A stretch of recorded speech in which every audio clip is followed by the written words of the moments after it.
Esta é a aula 2 do curso de Fundamentos de Sistemas de Informação. Esta aula vai falar sobre sistemas de informação na empresa. O que é uma empresa? Uma empresa é uma organização cujo objetivo é produzir produtos ou prestar serviços. No nosso caso aí, de sistemas de informações, normalmente prestar serviços é uma coisa bem comum. Mas, produzindo os produtos ou prestando serviços, é importante que a empresa tenha que gerar lucros. Não é possível uma empresa não gerar lucros. Qualquer empresa é feita para gerar lucros, não só para os seus sócios, né, como para poder crescer e fazer novos investimentos. Então, é óbvio que para que isso aconteça, ela precisa vender os seus produtos ou os seus serviços a preços superiores aos custos de produção. Uma empresa é uma organização departamental, então composta por departamentos, que são esses daqui: manufatura e produção, recursos humanos, vendas e marketing e finanças e contabilidade. É óbvio, né, que esses departamentos podem ter subdepartamentos, podem crescer, podem ser criados outros departamentos dependentes desses daí, ou alguma coisa mais diferente, uma estrutura mais arrojada. Mas o padrão de uma empresa é ter a manufatura e produção, recursos humanos, vendas e marketing e finanças e contabilidade. Alguém pode falar, não, mas a minha empresa é pequenininha, só tenho eu, ou eu e o meu sócio, não tem departamentos. Tem, na verdade, alguém está fazendo isso. Porque provavelmente você tem uma empresa pequena com o seu sócio, porque você deve fazer alguma coisa, ou você deve prestar algum serviço, então você está fazendo a produção. Mas, de repente, você vai ter que vender. Né? Então, você está fazendo a parte de vendas. De repente, você vai ter que criar um marketing para vender mais. Quando você receber do seu cliente, você vai ver a parte de finanças, contabilidade, talvez tenha que pagar um software que você utilizou, talvez tenha que pagar uma matéria-prima, comprar um novo computador, coisas desse tipo. Está fazendo a parte de finanças e contabilidade. E, de repente, a sua empresa cresce, você precisa contratar mais alguém, então você está fazendo também a parte de recursos humanos. Na verdade, né, esses departamentos não precisam ter exatamente uma sala com uma porta, com uma placa na frente, mas precisam ser feitos por alguém. A empresa precisa que esses departamentos funcionem. Tá? Óbvio que pode haver acúmulo de funções, mas espera-se que a empresa cresça e crie departamentos, e esses departamentos tenham subdepartamentos, e cada vez mais tenham mais pessoas trabalhando e mais resultados, né, financeiros. Tá? Vamos falar de manufatura e produção. Manufatura é a montagem do produto ou a criação do serviço. Vamos falar em serviço, no nosso caso de sistemas de informação. Vamos supor que nós temos uma empresa de software, né? Vendemos software. Ou melhor ainda, fazemos jogos, software jogos. Tá? Então, na produção tem que definir a sequência. Ó, você recebeu uma encomenda de fazer um jogo lá, por exemplo, para um jogo educacional, né? E tem que preparar o jogo. Então, você vai ter que criar um roteiro. Esse roteiro criado, você vai definir qual é o software que vai utilizar e vai, obviamente, utilizar lá uma programação. Obviamente, em paralelo com isso, alguém vai ter que já começar a preparar os fundos, as telas, o jogador, o inimigo, né, os obstáculos, coisas assim. Então, existe um fluxograma, não dá para você ir programando se você ainda não tem o fundo. Né? Se você cria um usuário, né, cria um jogador e não tem as peças para fazer a animação, então é preciso que o fluxograma indique as melhores sequências para que não pare, né? E fique esperando, olha, não dá para fazer mais nada porque ainda não recebi o jogador ou ainda não recebi o inimigo. Então é preciso que haja um fluxograma e este é estabelecido pelo departamento de produção. Tem que garantir os melhores métodos para obtenção dos resultados finais, tá? Melhor é fazer desse jeito, né? Falando agora não somente de uma software house, vamos falar de uma empresa que produz alguma coisa, qualquer cadeiras, por exemplo, né? Então, como é que é melhor, né, a gente fazer? Nós vamos ter duas máquinas para produzir cadeiras, nós vamos ter uma máquina que produz o encosto, outra máquina que produz o assento e outra que produz a ferragem para colocar, ou nós vamos colocá-las simultaneamente, ou nós vamos ter duas máquinas porque a ferragem é mais demorada, então precisa fazer demora mais tempo fazer ferragens do que fazer o resto do material. Então, eu tenho que ver os melhores métodos para garantir um bom resultado, tá?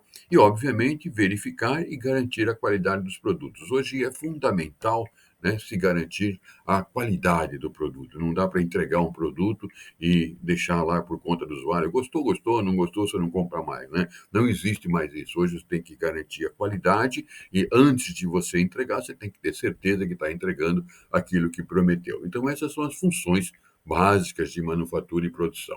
Departamento de Recursos Humanos tem a função de contratar funcionários, garantir que as contratações obedeçam às legislações trabalhistas e de segurança, né? Tem, conforme o local, tem um piso salarial, né? Tem a necessidade de cesta básica, pode ter necessidade de vale transporte, são tudo planos e benefícios que precisam ser acrescentados, ou obrigatoriamente porque fazem parte das legislações, ou porque você quer fazer para dar mais incentivo, como dar um plano de saúde, um plano dentário, né? E outras coisas, uma remuneração condizente, ou mesmo um plano de alguns dias em casa e alguns dias no trabalho. Então, são tudo cuidados que você tem que ver como benefícios e como remuneração e alguma coisa que vá agradar, né, o teu funcionário, tá? E, obviamente, você vai ter que promover treinamento, que pode ser local ou pode ser externo. O funcionário entra na empresa, você tem que explicar para ele como funciona a empresa, tem que fazer um treinamento.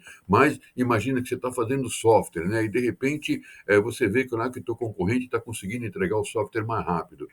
Será que você não tinha que trabalhar talvez com outro tipo de linguagem? Então você é muito bom, por exemplo, em C Sharp, né? Mas de repente você dá um prazo lá de um mês para entregar um programa e o teu concorrente dá uma semana. Caramba, o que está acontecendo? Será que ele está usando um no-code? Será que ele está usando um low-code? Ou o que ele está utilizando? Então, nós precisamos também, né, entrar nessa outro ramo, né? Então, talvez eu tenha que pegar uma parte da minha equipe e treinar para que ela aprenda esse novo software e, de repente, alguns dos pedidos, né, alguns dos trabalhos serão feitos com esses novos softwares e outros, talvez, mantendo o meu software, né? Então, eu vou ter que fazer um treinamento, que pode ser local, se tiver alguém que sabe no meu local, ou pode ser treinamento externo, pago para uma pessoa e fazer o curso no local apropriado, no local que tenha um curso na qualidade que eu desejo, né? E, obviamente, eu tenho que preparar a avaliação. Tenho sempre que avaliar os funcionários. Eles precisam ser avaliados não só para ter certeza de como eles estão trabalhando, de como estão os rendimentos deles, mas, às vezes, para ver se ele está sendo bem aproveitado. Muitas vezes o funcionário é muito bom, mas a avaliação mostra que ele não é muito efetivo nessa tarefa que nós estamos dando a ele.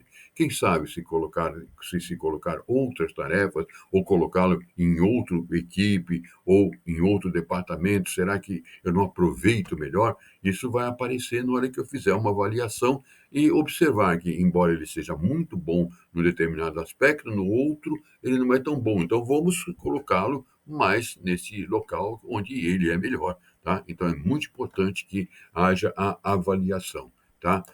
Outro departamento é vendas e marketing. Então, vendas hoje é fundamental, né? Identificar o cliente. Então, nós vamos lá procurar qual é o cliente para o meu material, qual é o cliente para o meu produto ou para o meu serviço. Veja que vocês veem isso o tempo todo hoje nas redes sociais, né? Você vai fazer uma propaganda no Instagram, ou outro qualquer, você tem que dizer a faixa etária, qual é o sexo, por exemplo, né?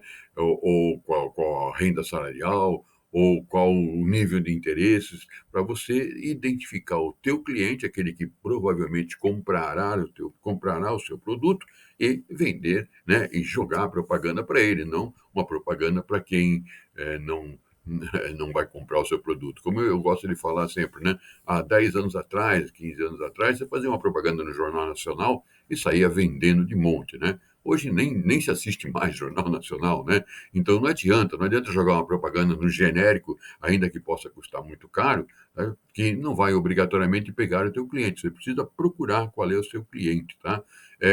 Disponibilizar o produto. Como é que você vai disponibilizar o produto? Em loja?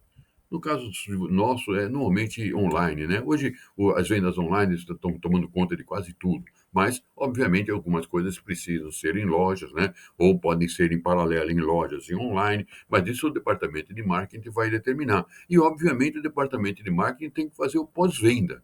Tem que olhar a satisfação do teu cliente, tem que olhar se o teu cliente está gostando do teu trabalho, né? E ainda mais, hoje em dia tem que ver se ele não quer alguma coisa a mais que você não previu. Eu gosto sempre, nesse momento, de contar aquela história do jardineiro.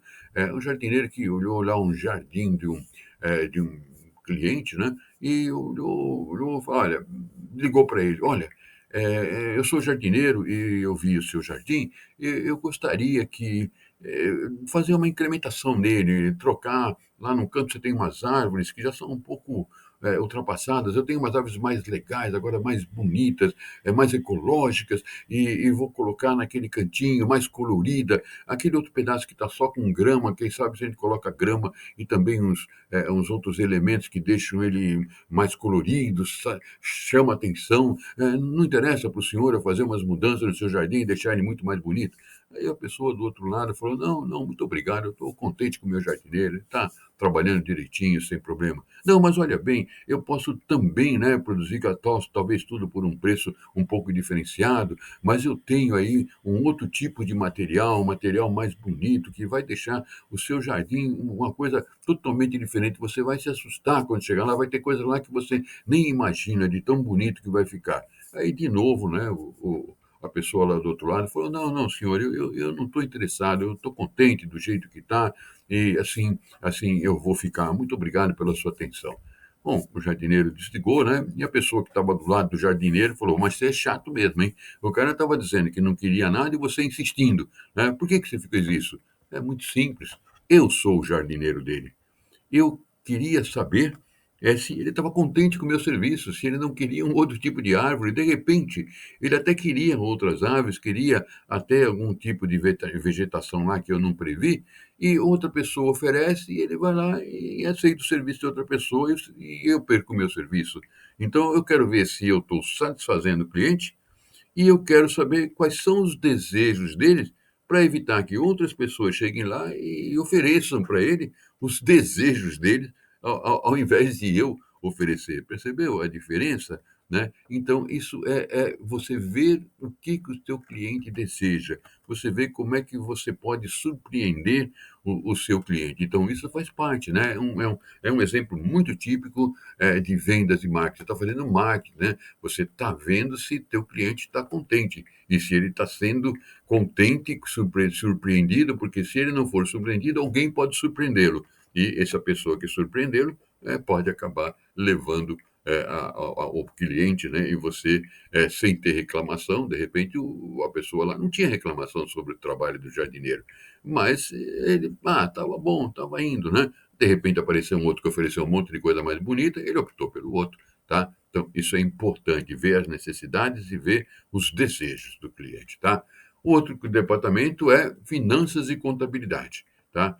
Que, obviamente, é importante, porque você vai ter que pagar os credores, vai ter que pagar os impostos, né? Eu falo credores porque, de repente, você está fazendo software, mas tem uma licença de uso num Construct, por exemplo, tem que pagar, né, mensalmente, né? A licença de uso, de repente, você tem que comprar constantemente peças novas para o computador, um mouse novo, coisas assim. Então, você tem que fazer pagamentos. E, obviamente, quando você vende, tem os impostos para serem recolhidos.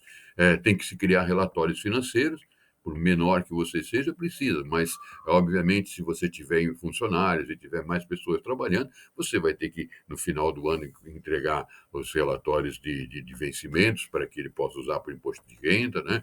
Você tem que entregar para o governo quais são os seus relatórios de financeiros para poder fazer imposto de renda e outras coisas, né?